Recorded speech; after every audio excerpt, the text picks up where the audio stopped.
Hey everyone, आज के इस वीडियो के अंदर हम बात करेंगे अगध तंत्र के मॉडर्न के इंपॉर्टेंट टॉपिक के बारे में। महायोगी गुरु गोरखनाथ आयुष यूनिवर्सिटी का यहाँ पे अगध तंत्र का अपना लास्ट पेपर बचा है और इसके अंदर मैं आपको यहाँ पे मॉडर्न के इंपॉर्टेंट टॉपिक बताने वाला हूँ। सिलेबस बहुत ज़्यादा बड़ा है और पेपर भी एक ही होने वाला है। दिक्कत सबसे बड़ी यही होती है अगध तंत्र के अंदर कि पेपर एक होता है और उसी में अपन को यहाँ पे पास होना होता है।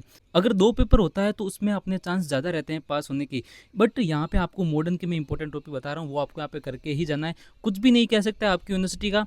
हो सकता है कि मॉडर्न यहाँ पे टॉपिक ज़्यादा पूछ ले, हो सकता है कि मॉडर्न की टॉपिक पूछे ही नहीं। बट अपन को यहाँ पे कम से कम यहाँ पे अपने हिसाब से जो 40 नंबर का यहाँ पे मॉडर्न के टॉपिक अपन को करके जाना है। जितना मैं आपको बता रहा हूँ उतना यहाँ पे सफिशिएंट है, उतना आपको यहाँ पे करके जाना है। तो फर्स्ट चैप्टर के अंदर आपको डिफरेंट आना चाहिए बिटवीन किस किस के बीच में, पॉइजन और वेनम और टॉक्सिन के बारे में। इसके बीच में आपको डिफरेंस अच्छे तरीके से पढ़ना है।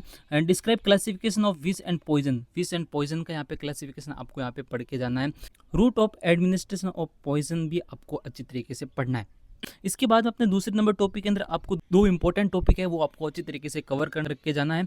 इसके अंदर आपको general principle of management of poison जो है ये आपको अच्छी तरीके से पढ़ना है। Describe the duty of medical officer in case of suspected poisoning, ये भी आपको अच्छी तरीके से तैयार करके जाना है। अच्छी तरीके से आपको पढ़ना है। बुक के अंदर इसका अच्छा यहाँ पे दे रखा है, आपको अच्छी तरीके से इसको पॉइंट वाइज अच्छी तरीके से तैयार करके जाना है।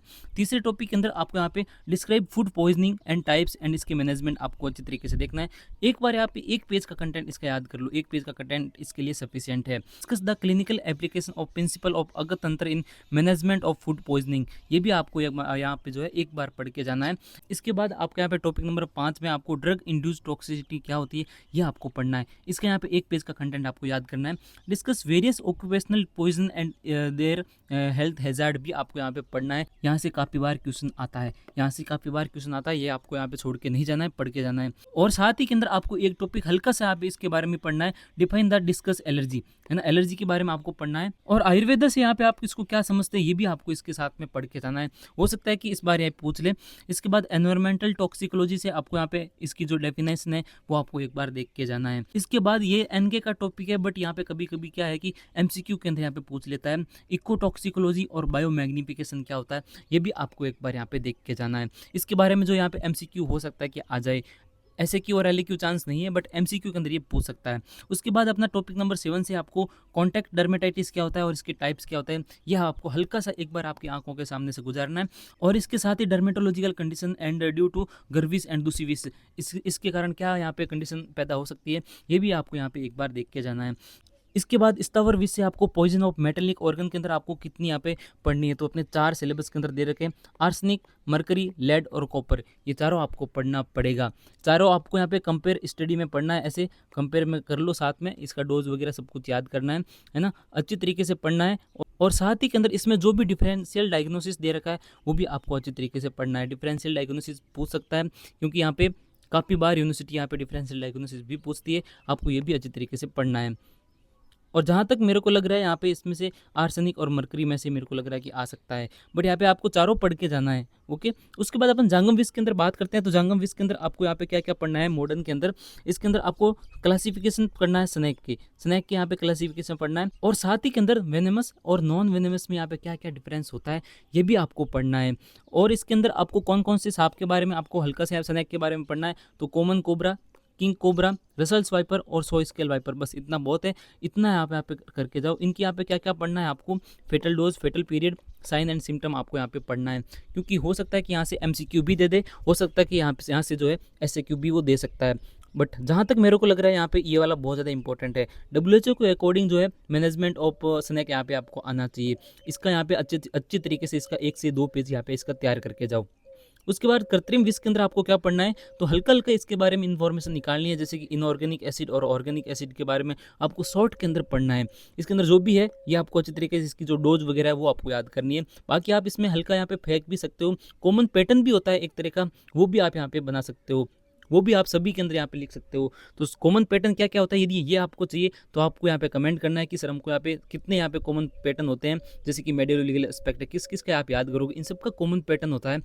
इनका भी यहाँ पे जो भी यहाँ पे पॉइजन वगैरह होते हैं इनके भी कॉमन पैटर्न होते हैं। उसके बाद आपको शॉर्ट में CO2 के बारे में भी पढ़ना है। नॉन मेटल आपको फॉस्फोरस के बारे में यहाँ पे पढ़ के जाना है। और साथ ही के अंदर आपको एग्रोकेमिकल पॉइजन जैसे कि ऑर्गेनो फॉस्फोरस कंपाउंड के बारे में भी पढ़ना है।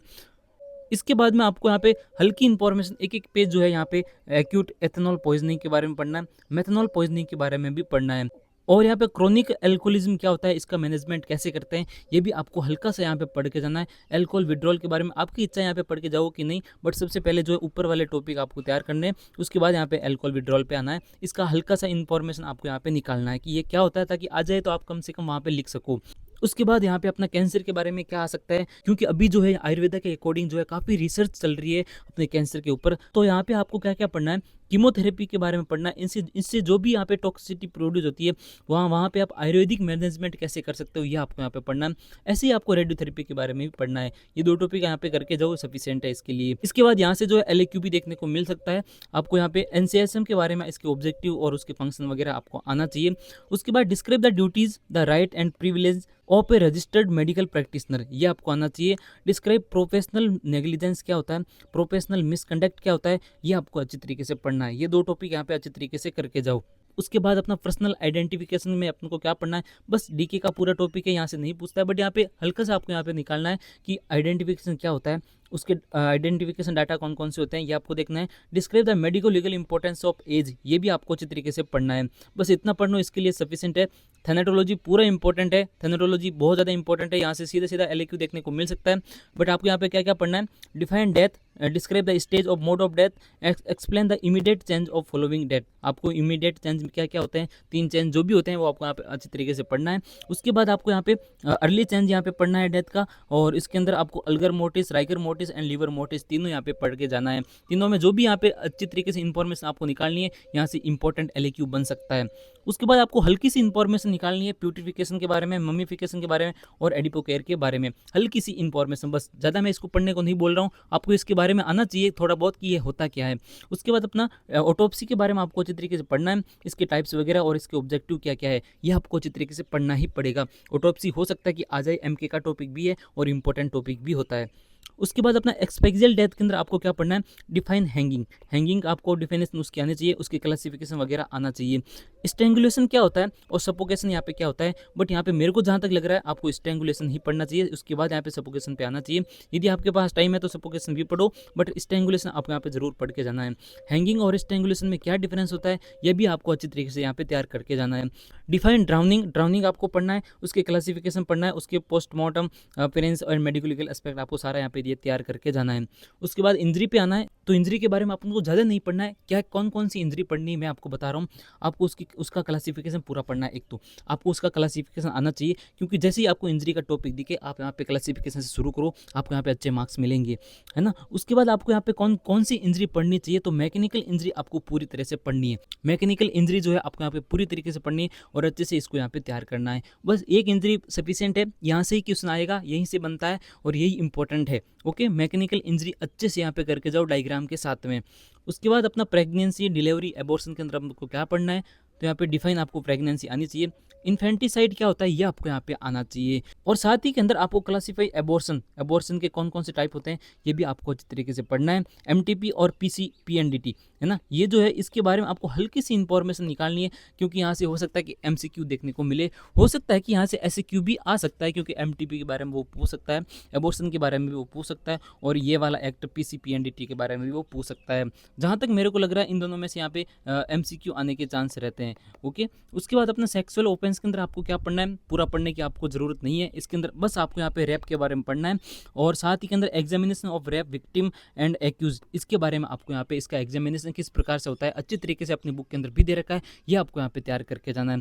पोस्को के बारे में हल्की सी इंफॉर्मेशन आप याद रखो कि वो कब आया, किसके लिए आया। ओके, यहाँ से जो है MCQ देखने को मिल सकता है। उसके बाद अपना लास्ट टॉपिक है फॉरेंसिक साइकेट्रिक, इसके अंदर आपको यहाँ पे describe the civil and criminal responsibility of mental ill person, ये आपको यहाँ पे आना चाहिए। ये बस आप यहाँ पे तैयार कर लो, बस इतने ही आपको यहाँ पे पढ़ना है, जितना बता रहा हूँ उतना सफिशिएंट है, उससे ज़्यादा अपन को पढ़ने की जरूरत नहीं है। आपको पढ़ना भी है तो सबसे पहले प्रायोरिटी इन टॉपिक को देना है, उसके बाद अपन को सेकंड आपको जो पढ़ना है वो आप यहाँ पे पढ़ के जाओ। बस मॉडर्न के इतने जो टॉपिक है आपको यहाँ पे अच्छी तरीके से करके जाना है। यदि आपको इंपॉर्टेंट आयुर्वेदा के भी चाहिए तो आपको यहाँ पे कमेंट में करना है, आपको जो इंपॉर्टेंट जो आयुर्वेदा के भी क्वेश्चन यहाँ पे बता दूंगा।